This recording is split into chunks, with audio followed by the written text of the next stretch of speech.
6 hours after Helen's speech, the assembly hall was still buzzing with activity. What had started as a trial for humanity had turned into the most important diplomatic event in galactic history. Species that had not spoken to each other in thousands of years were now sitting together, talking about peace treaties and cooperation agreements. Helen found Captain Morrison in the hallway outside the assembly hall. He looked excited, but also worried about something. "Ambassador, we need to talk privately," Morrison said quietly. "Lucy found something important about our navigation computer." They walked to a quiet corner where no one could hear them. Morrison explained what Lucy had discovered. "Someone sabotaged our ship's navigation system. The crash wasn't an accident. Someone wanted us to hit that memorial wing." Helen felt her blood go cold. "Who would do such a thing?" "We don't know yet, but Lucy is working with the station's security chief to trace the sabotage signal. What do you want to do? Should we announce this to the assembly?" Helen thought carefully. The honest thing would be to tell everyone immediately. But she also knew that revealing the sabotage might undo all the good that had come from the day's events. If species learned that someone had deliberately caused the crisis, they might become suspicious of each other again. "Let's wait until we know who did it," Helen decided. "Right now, something amazing is happening in that assembly hall. I don't want to stop it unless we have to." Meanwhile, in the assembly hall, Elder Grokmash was having a conversation with Lord Commander Zexthai that would have been impossible just days before. The ancient Kretar warrior and the proud Zephyrian commander were discussing something that had never been tried before. "Your idea has merit," Grokmash said. "If the humans can propose something as revolutionary as sharing their cultural treasures, perhaps we can be equally bold." Lord Commander Zexthai nodded. "The Galactic Accord of Cultural Exchange and Mutual Responsibility. It sounds like something that could actually work." High Contemplator Isara joined their conversation. "My people would support such an accord. The human method of taking complete responsibility and making generous amends could solve conflicts that have lasted for millions of years." Word of their discussion spread quickly through the assembly hall. Other species began to gather around, wanting to hear more about this new idea. Dr. Hayes, watching from Earth, called President Rodriguez immediately. "Sir, something incredible is happening. They're not just accepting our apology. They're creating a new system of galactic diplomacy based on what Ambassador Carter did." "What do you mean?" President Rodriguez asked. "They want to make the human method the standard way of handling conflicts between species. Complete honesty, full responsibility, and generous restitution that exceeds the damage caused. They're calling it the human method." Back on Nexus Prime, Helen was called back to the assembly hall.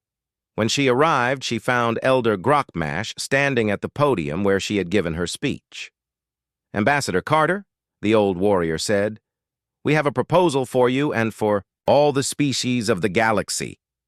The hall fell quiet as everyone listened. "Today, humans showed us a new way to handle conflicts," Grokmash continued. "Not through force, not through lawyers and complicated negotiations, but through honesty and generous action. We propose that this becomes the new standard for all galactic diplomacy." Lord Commander Zexthai stood up. "The Zephyrian Empire supports the creation of the Galactic Accord of Cultural Exchange and Mutual Responsibility. Every species would commit to protecting each other's cultural heritage. When conflicts arise, they would be resolved through complete honesty, acceptance of responsibility, and restitution that exceeds the damage." High Contemplator Isara added, "And when species make mistakes, instead of hiding them or making excuses, they would admit them openly and work together to make things right." Helen couldn't believe what she was hearing. Not only had humanity avoided punishment, but their approach was being adopted as a model for the entire galaxy. One by one, species began to stand and voice their support for the new accord. The Velkan Empire pledged to return artifacts they had taken from other worlds during ancient wars.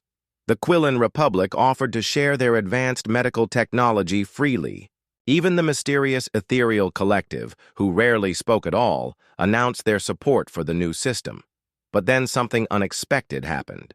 The lights in the assembly hall flickered, and security alarms began to ring softly. Station. Commander Veltar appeared on the main communication screen. "Honored delegates," the Quillen commander said. "Our security investigation has discovered something important about the crash of the human ship Liberty." Helen felt her heart skip a beat. The truth was about to come out. The crash was not an accident, Veltar announced. "Someone deliberately sabotaged the human navigation system. We have traced the sabotage signal to a group of extremist ships hiding in the asteroid field near this station." Shocked voices filled the assembly hall.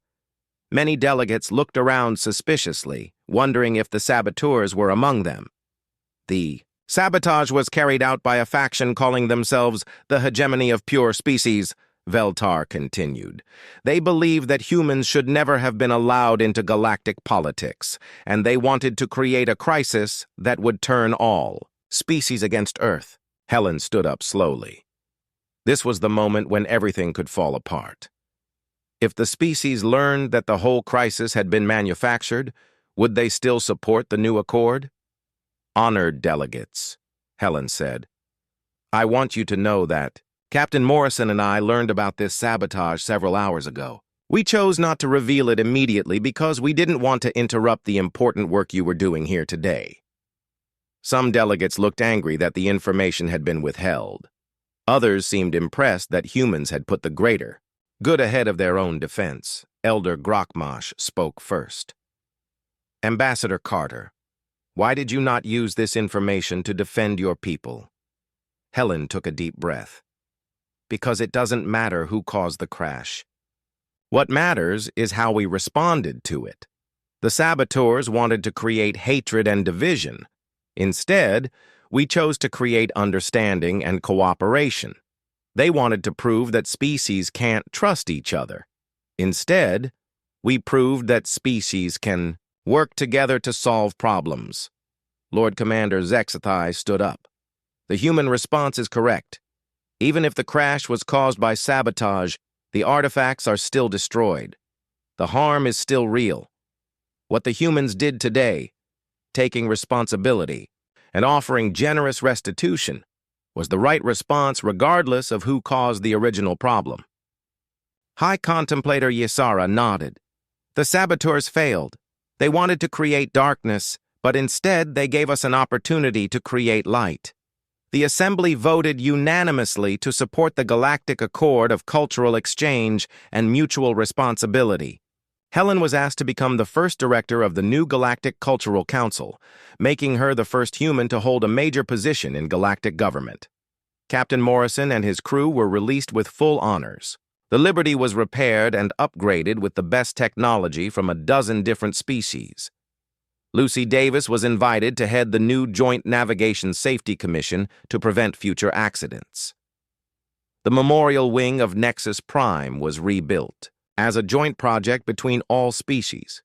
It became known as the Unity Memorial, celebrating not just the artifacts that were lost, but the cooperation that grew from their loss. Dr. Hayes became the director of the new Galactic Cultural Exchange Institute on Earth. Maria Santos was appointed as the chief translator for interspecies negotiations. Ben Clark established the Department of Alien Cultural Studies at universities across human space. The extremist group that had sabotaged the Liberty was captured and brought to trial. Ironically, they were tried under the new system they had tried to prevent. Instead of punishment, they were required to spend 20 years helping to preserve the cultural sites of the species they had tried to turn against each other. Years later, when new species joined the galactic community, they were always told the story of the day humanity crashed into a memorial and accidentally created peace. Children across hundreds of worlds learned about the human method in their schools. Diplomats studied Helen's speech as an example of how to turn disaster into opportunity, and in the rebuilt Unity Memorial on Nexus Prime, there was a special display. It showed pieces of the destroyed artifacts alongside replicas of human cultural treasures. The sign next to the display read, "Sometimes the most powerful response to a mistake is not to minimize it, defend it, or deflect from it, but to own it completely and then do everything possible to make it right." The galaxy had learned that peace was not built by avoiding conflicts, but by handling them with honesty, responsibility, and generosity. And it all started with an apology that made every alien think twice about what it really meant to take responsibility for your actions. 6 months had passed since Dr. Alan Carter returned to Earth. He sat in the large meeting room at the United Earth Colonial Council, looking at the faces of the most powerful people in human space. Admiral Helen Brooks leaned forward in her chair, listening carefully as Alan finished telling his story about the Zephyrians. "So these aliens took care of you for 3 months," Admiral Brooks said. "They fed you, healed your arm, gave you shelter, and they asked for nothing in return?" "Nothing at all," Alan replied. He touched the small crystal pendant that hung around his neck. The gift from Vextai still glowed with soft blue light, even after all these months.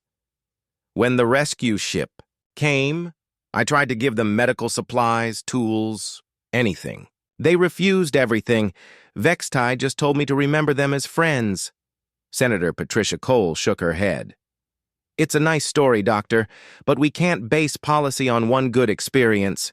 We don't know enough about these aliens to start a formal relationship." "That's exactly why we should help them," Admiral Brooks said firmly. "They showed kindness to one of our people when they didn't have to. That means something." Alan pulled out his data pad and showed the room a video he had recorded on Kepler 442b. On the screen, Vextai was teaching a group of young Zephyrians how to prepare medicine from local plants. The aliens' skin patterns glowed with patient, blue and green colors as the youngsters made mistakes and tried again. "Look at them," Alan said.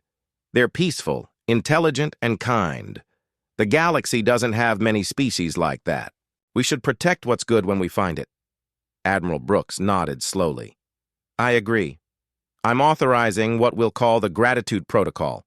We're going to send a ship back to Kepler 442b with supplies and an offer of friendship."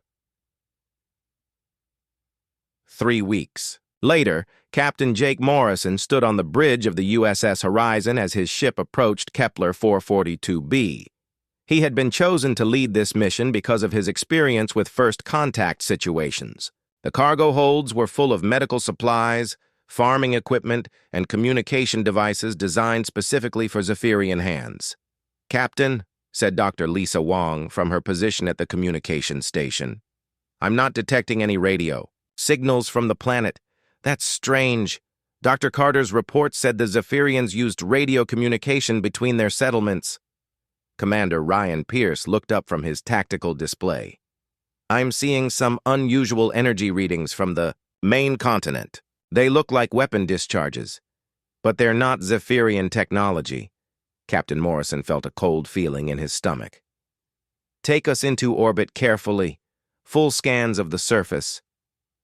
As the horizon moved closer to the planet, the truth became clear. The purple forests that Alan had described were burned and black in many places. The Zephyrian settlements that should have been glowing with their characteristic blue and green lights were dark and silent. "Captain," Dr. Wang said quietly, "I'm detecting no life signs in any of the major population centers." "What about the smaller settlements?" Morrison asked. "Scanning now." Wang worked at her controls for several minutes. "I'm finding some very faint readings in the mountain caves on the northern continent. Maybe 50 or 60 individuals, but they're hiding. Deep underground." Morrison turned to his tactical officer. "Commander Pierce, what can you tell me about those weapon signatures?" Pierce studied his displays.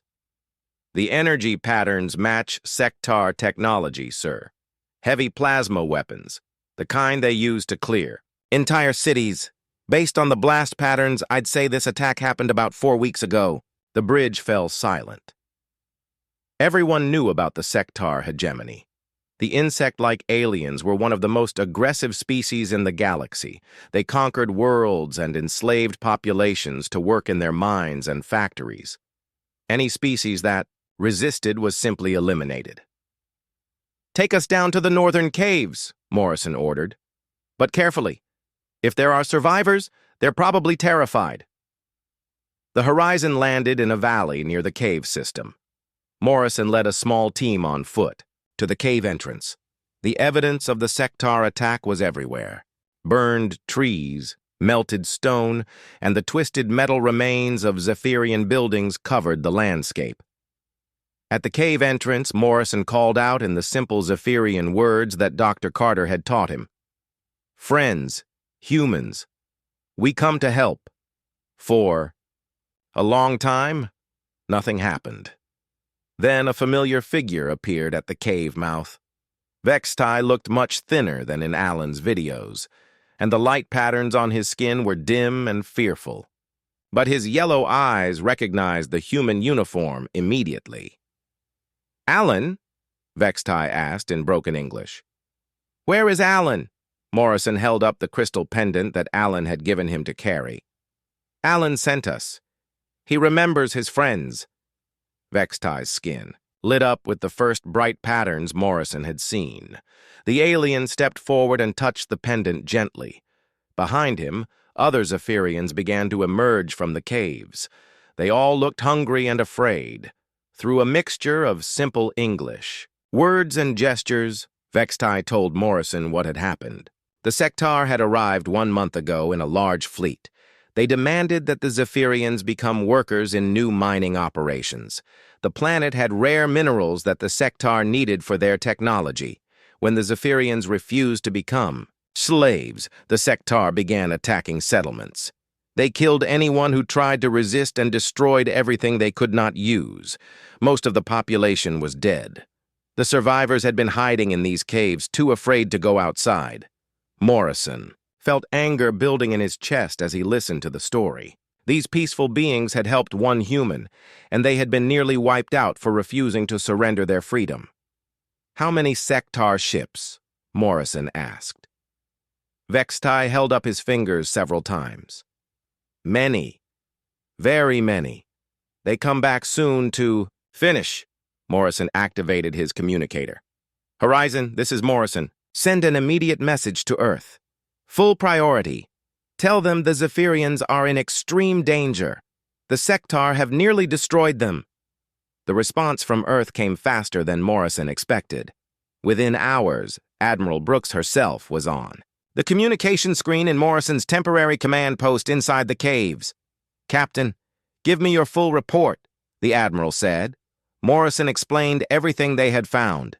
The destroyed settlements, the terrified survivors, the sectar threat. As he talked, he could see the anger growing on Admiral Brooks's face. "How many survivors total?" she asked. "About 60, maybe 70. That's all that's left of a population that numbered in the thousands." Admiral Brooks was quiet for a long moment. "Captain, you are to protect those survivors at all costs. We're sending help." "How much help, Admiral?" "Enough," Brooks said simply. "Alan Carter is already on his way back to you with the first ships. More will follow." After the communication ended, Morrison found Vextai sitting near the cave entrance, looking out at the burned forest. The alien skin patterns were sad blue spirals. "My people helped one human," Vextai said slowly. "Now humans help my people?" Morrison put his hand on the alien's shoulder. "That's what friends do, Vextai. And humans never forget their friends." In the distance, the first human ships were already appearing in the sky, bringing hope to a world that had nearly lost everything. The assembly hall was unusually quiet when the human delegation returned. 200 alien beings sat in their seats with the stillness of prey animals sensing a predator nearby. Ambassador Sullivan noticed the change in atmosphere, but assumed it was normal tension before a major diplomatic proposal. Captain Morrison stepped up to the central podium with his presentation materials. He had spent the break organizing their peace plan into clear, logical steps that both sides could follow. The solution was elegant in its simplicity, addressing every major concern while creating new opportunities for cooperation. "Thank you for your patience during our recess," Morrison began, his confident voice carrying clearly through the hall. "We have analyzed the situation thoroughly and developed a comprehensive framework for lasting peace." Ambassador Velox felt his heart racing as he watched the human captain activate the main display screen. This was it, the moment when Earth would reveal its true intentions and deliver terms for galactic surrender. Dr. Patterson stood up with her psychological analysis. "Our assessment indicates that this conflict stems from fundamental misunderstandings about territorial rights and resource allocation. Both sides have legitimate concerns that can be addressed through systematic restructuring of the current agreements." General Craxon's hand moved instinctively to his weapon as he heard the word restructuring. The humans were going to remake galactic civilization according to their own design. His intelligence officers had been right to fear these creatures. Commander Walsh activated a series of tactical displays showing ship movements and defensive positions. "The first step requires immediate military de-escalation. Both fleets must withdraw to designated neutral zones while we implement the new framework." To the watching aliens, this looked like a human officer dictating surrender terms with casual authority. Walsh was not requesting military withdrawal. He was commanding it with the confidence of someone who knew his orders would be obeyed. "The economic restructuring will happen in 3 phases, Ambassador Sullivan continued, bringing up detailed charts and timelines. "Phase 1 eliminates competitive resource extraction in favor of cooperative development projects. Phase 2 establishes joint trade ventures that benefit both civilizations. Phase 3 creates permanent economic integration that makes future conflict impossible."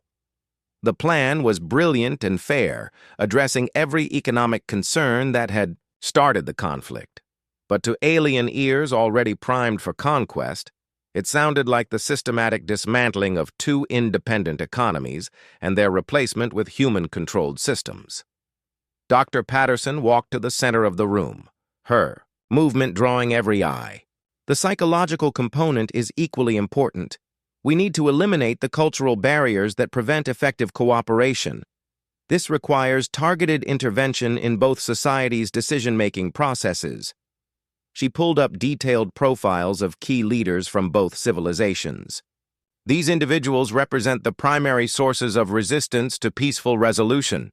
They must be isolated from their power structures and replaced with more cooperative alternatives." Several delegates gasped audibly. The humans were openly discussing regime change and political assassination. They had identified specific leaders for removal and were presenting it as part of their peace plan. Ambassador Velox and General Craxon exchanged a look of pure terror. The humans had just announced their intention to destroy both governments and install puppet regimes. This was not mediation. This was conquest. Morrison advanced to the next slide, showing implementation timelines. "We estimate 72 hours for complete implementation of all phases. The military withdrawal should begin immediately, followed by economic restructuring and leadership transition. Any delays will only prolong the current instability." The deadline sent shockwaves through the assembly. 72 hours to surrender completely or face the consequences. The humans were not even pretending this was a negotiation anymore. Commander Walsh brought up final tactical displays. "Resistance to this framework will only result in unnecessary complications. Both civilizations have the choice to cooperate voluntarily or face the inevitable outcome through less pleasant means. The threat was unmistakable. Submit to human demands or be conquered by force." Walsh's military bearing and casual discussion of inevitable outcomes suggested that Earth had the power to back up its ultimatum. Dr. Patterson concluded with her psychological assessment. "We believe both sides will recognize the logic of this approach once they understand the alternatives. Fear of change is natural, but the consequences of continued conflict are far worse than the challenges of adaptation." to terrified alien minds. This sounded like a promise that anyone who resisted would face psychological warfare and systematic terror until they submitted to human control. Ambassador Sullivan stood for the final presentation. This proposal represents the only viable path to lasting peace. We ask both sides to consider it carefully and respond within 24 hours. The 24-hour deadline was meant to prevent prolonged negotiations that might allow positions to harden again. To the aliens, it was an ultimatum demanding immediate surrender or conquest would begin. Morrison closed the presentation with what he intended as encouragement. We understand this represents significant changes for both civilizations, but Earth is confident that you will make the right choice for your people's future. The confidence in his voice was absolute. These humans were not hoping for acceptance of their terms. They were certain of it, with the assurance of conquerors who knew resistance was futile. Ambassador Velox requested an immediate recess. His hands shook as he activated his communicator to contact the Zephyrian leadership. General Craxon did the same, sending emergency signals to the Corvin High Command. In their separate caucus rooms, both delegations reached identical conclusions. The humans had just presented the most comprehensive conquest plan in galactic history. They intended to destroy both civilizations as independent entities and rebuild them under human control. The evidence was overwhelming. Earth had gathered detailed intelligence on military capabilities, economic structures, and political leadership. They had identified specific targets for elimination and developed precise timelines for conquest. Most terrifying of all, they seemed absolutely certain of success. Ambassador Velox spoke with his aide Kieran in hushed tones. They know everything about us. Our ship positions, our trade routes, our government structure. How long have they been planning this? The intelligence gathering must have taken years, Kieran replied. But they have only been in contact with the galaxy for 18 months. How is that possible? General Craxon was having similar discussions with his officers.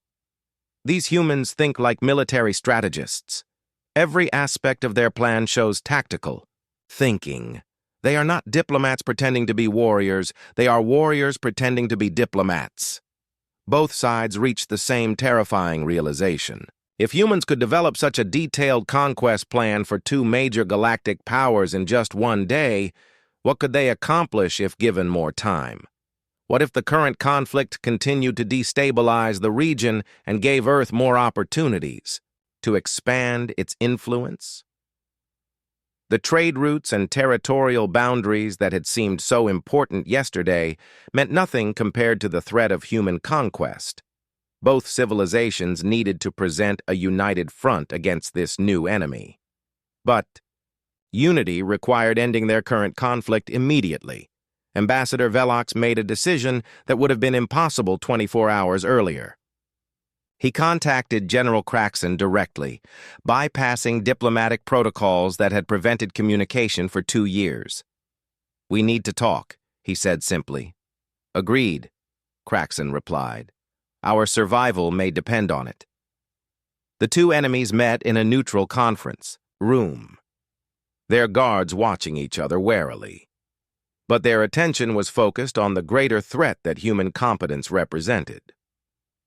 "They plan to eliminate both our governments," Velox said without preamble, "and install puppet regimes under their control," Craxon agreed. "The question is whether we can stop them. Separately, no. Together, perhaps we have a chance." For the next 2 hours, the Zephyrian and Corvin leaders worked frantically to resolve their differences. Trade routes that had been disputed for years were divided with handshakes. Territorial boundaries were redrawn on napkins. Resource rights were allocated through rapid compromises that addressed both sides' core needs. Every major point of contention was resolved through desperate cooperation. Both sides competed to show reasonableness and flexibility, hoping their new alliance might provide some protection against human expansion. When they returned to the assembly hall, Ambassador Velox and General Craxon stood together at the central podium. The sight of the two former enemies side by side shocked the gathered delegates. "We have reached a comprehensive agreement," Velox announced, his musical voice steady despite his fear. "All territorial disputes have been resolved. All trade disagreements have been settled. The Zephyrian Commonwealth and the Corvan Empire are no longer in conflict." The treaty they presented was more generous than anything either side had dreamed possible before the humans arrived. Both civilizations had abandoned their most extreme positions and found middle ground that satisfied their essential needs. Captain Morrison was deli. Dr. Alan Carter pressed his face against the small window of his escape pod and watched his ship explode in the distance. The USS Meridian had been his home for 3 years, carrying him and his research team across the galaxy to study alien life forms. Now it was nothing but burning metal floating in space. The explosion had happened so fast. One moment he was eating breakfast in the ship's cafeteria, reading reports about the planet below. The next moment, alarms were screaming, and Captain Johnson was ordering everyone to the escape pods. The ship's engine had failed in a way that nobody expected. Within minutes, the USS Meridian was tearing itself apart. Alan's pod shook as it entered the atmosphere of Kepler 4422b. He had studied this planet for weeks from orbit, but he never planned to visit it like this. The world was covered in purple, forests and silver rivers. 2 yellow suns hung in the orange sky. His instruments showed that the air was breathable for humans, which was the only good news he had received all day. The pod crashed through the tops of tall trees before hitting the ground with a sound like thunder. Alan's head hit the wall hard enough to make him see stars. When the world stopped spinning, he checked himself for broken bones. His left arm hurt badly, and he had cuts on his face, but he could walk. He opened the pod's emergency kit and found water, food bars, and a small medical scanner. The device beeped as it examined his arm. The bone was cracked but not broken completely. He wrapped it carefully and took medicine for the pain. The forest around him was unlike anything he had ever seen. The trees had bark that looked like glass, and their leaves moved even when there was no wind. Strange sounds came from all directions. Some sounded like birds singing, but others were deeper, like large animals calling to each other far away. Alan activated his emergency beacon and checked his communicator. The device showed no signal from any human ships. He was completely alone on an alien world, with enough food and water for maybe 5 days if he was careful. He decided to look for water first. The pod's sensors had detected a river about 2 miles to the north. Alan gathered his supplies and started walking through the purple forest. The gravity on this planet was lighter than Earth, which made walking easier despite his injured arm. After an hour of walking, Alan heard voices ahead. He stopped and listened carefully. The sounds were definitely coming from intelligent beings, but they did not sound human. The voices clicked and hummed in patterns that seemed like language. Alan crept forward slowly until he could see a clearing ahead. In the open space, he saw beings unlike anything in his files. They stood about 6 feet tall and had bronze-colored skin that looked like scales. Their faces were long and narrow, with large yellow eyes and no nose that he could see. Most amazing of all, patterns of light moved across their skin like living tattoos. There were about 20 of these beings in the clearing. They seemed to be having some kind of meeting. Some sat on carved stones while others stood in a circle. All of them had the moving light patterns on their skin, but the colors and shapes were different for each individual. Alan watched them for several minutes, fascinated by their behavior. They clearly had a complex society with rules and customs. The way they moved their hands while talking suggested that gesture was part of their language. He was so focused on watching them that he did not notice how hot and tired he had become. The twin suns beat down on him through the trees, and his water was running low. The medicine for his arm was wearing off, and the pain was getting worse. Alan tried to back away quietly, but his foot slipped on the strange purple moss that covered the forest floor. He fell hard, and his emergency kit scattered across the ground. The sound echoed through the clearing. All 20 aliens turned to look in his direction. Their light patterns suddenly changed to bright red and yellow, pulsing rapidly. Alan realized that the colors probably showed their emotions, and right now they looked alarmed. Several of the aliens stood up and started walking toward his hiding spot. Alan tried to run, but his injured arm threw off his balance. He stumbled and fell again, this time hitting his head on a low branch. The world went dark for a moment. When his vision cleared, the aliens were standing in a circle around him. Up, close, he could see that their eyes were kind, not angry. The light patterns on their skin had changed to softer blue and green colors. One of the aliens, smaller than the others, stepped forward. The patterns on its skin were particularly bright and moved in complex spirals. It made soft clicking sounds and held out one of its hands toward Alan. Alan was afraid, but he was also a scientist. These beings had not attacked him when they could have. Instead, they seemed curious about him, just as he was curious about them. The small alien touched Alan's forehead gently with the tip of one finger. Its skin felt warm and smooth. The touching seemed to calm both of them. The light patterns on the alien's skin shifted to steady blue circles. Alan pointed to himself and said slowly, "Alan. My name is Alan." The alien tilted its head and made a sound like Alan.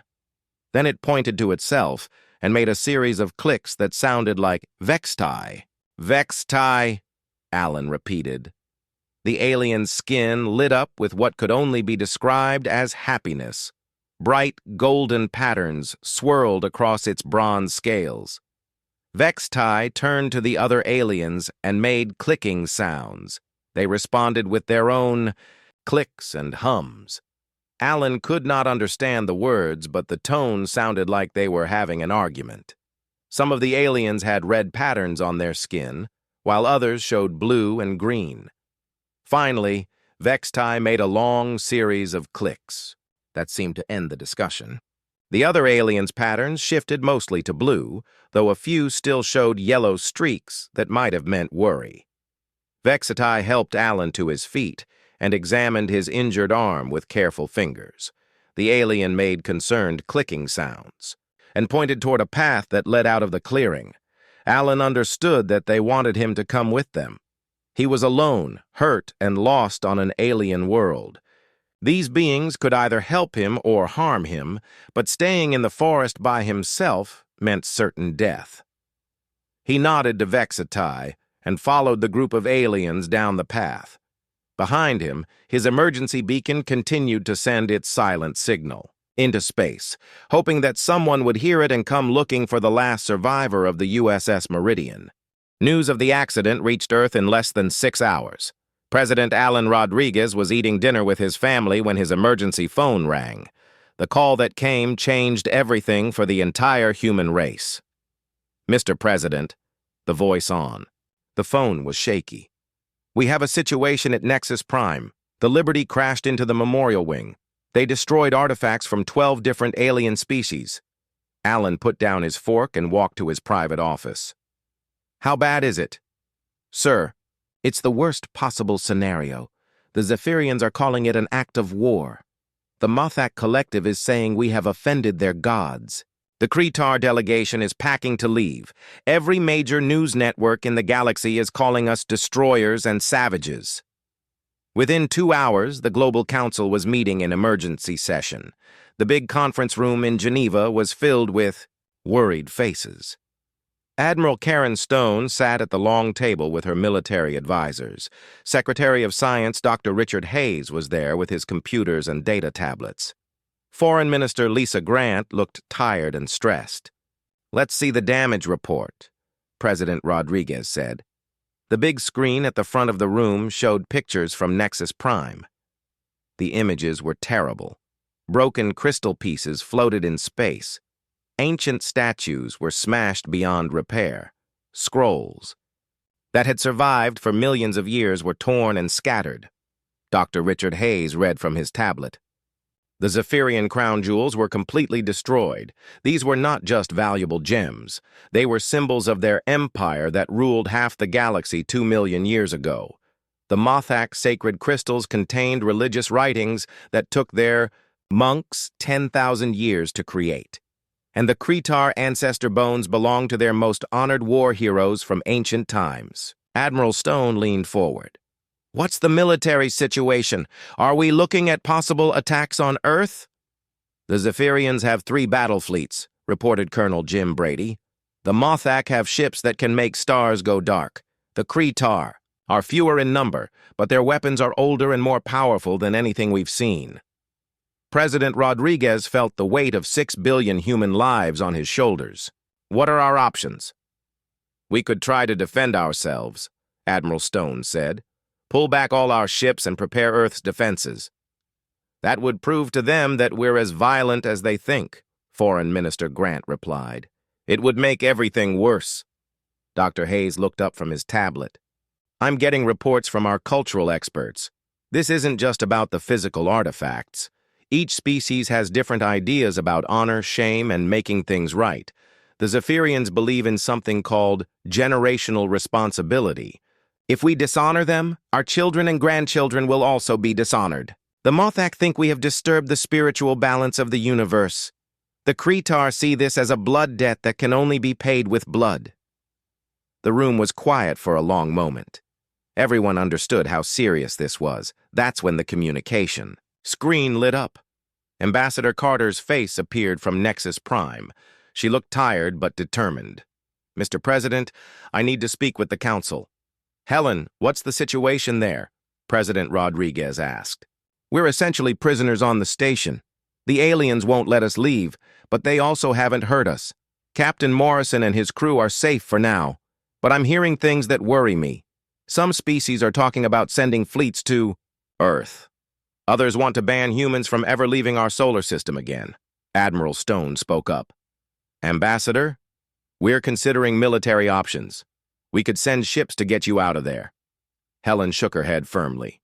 Admiral, that would be the worst thing we could do. These species have been fighting wars for millions of years. They have weapons that could destroy our entire fleet without trying hard.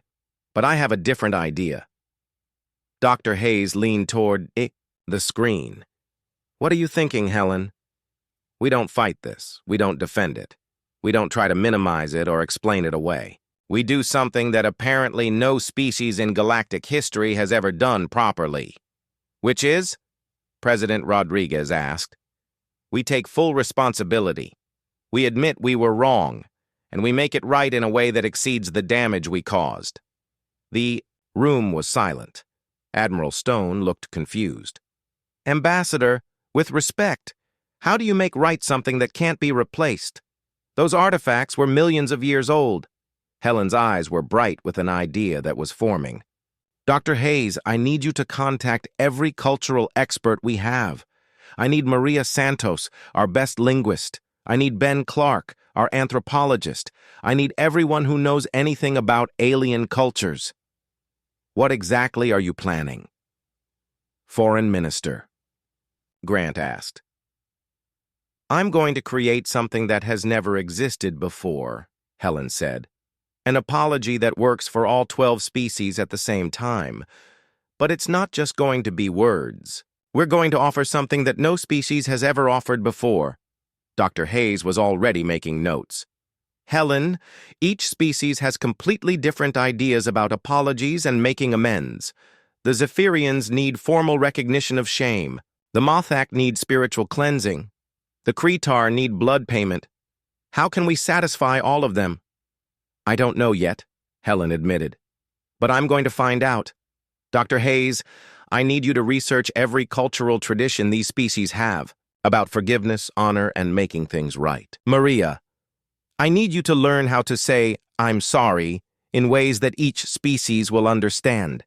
Ben, I need you to figure out what each culture values most. President Rodriguez looked around the room. This is a big risk, Helen. If your apology doesn't work, we might make things even worse. Mr. President, things can't get much worse than they already are, Helen replied. Right now, half the galaxy wants to destroy us, and the other half wants to ignore us forever. But I've been watching the alien delegates here on the station. They're not just angry. Some of them seem hurt. Really hurt. Like we damaged something that was part of their souls. Dr. Hayes nodded slowly. That actually makes sense. These weren't just museum pieces. They were connections to their ancestors, their gods, their history. Exactly, Helen said. So we need to apologize not just for breaking their things, but for not understanding why those things mattered. And then we need to prove that we do understand. Admiral Stone still looked doubtful. And how do we prove that? Helen was quiet for a moment, thinking. We give them something of ours that matters just as much to us as those artifacts mattered to them. Foreign Minister Grant leaned forward. What do you mean? I mean, we open our cultural vaults. We share our most precious human artifacts with them. We show them that we understand the value of history and culture by trusting them with ours. The room was completely silent as everyone thought about what that would mean. Dr. Hayes spoke first. Helen, that's never been done before. No species has ever shared their most sacred artifacts with other species. Which is exactly why it might work, Helen replied. We need to do something that shows we're different. Something that proves we're not just destroyers, but preservers and sharers. President Rodriguez made his decision. Helen, you have whatever resources you need. Dr. Hayes, Maria, Ben, everyone she mentioned. This is now our top priority. How much time do we have? Helen asked. The Galactic News is saying that the major species will vote in 3 days on whether to take action against Earth, Dr. Hayes reported. 3 days to save humanity's future, Helen said quietly. We better get started. The screen went dark. Around the table, the most powerful people on Earth sat in silence, knowing that everything now depended on whether one woman could create a miracle of diplomacy.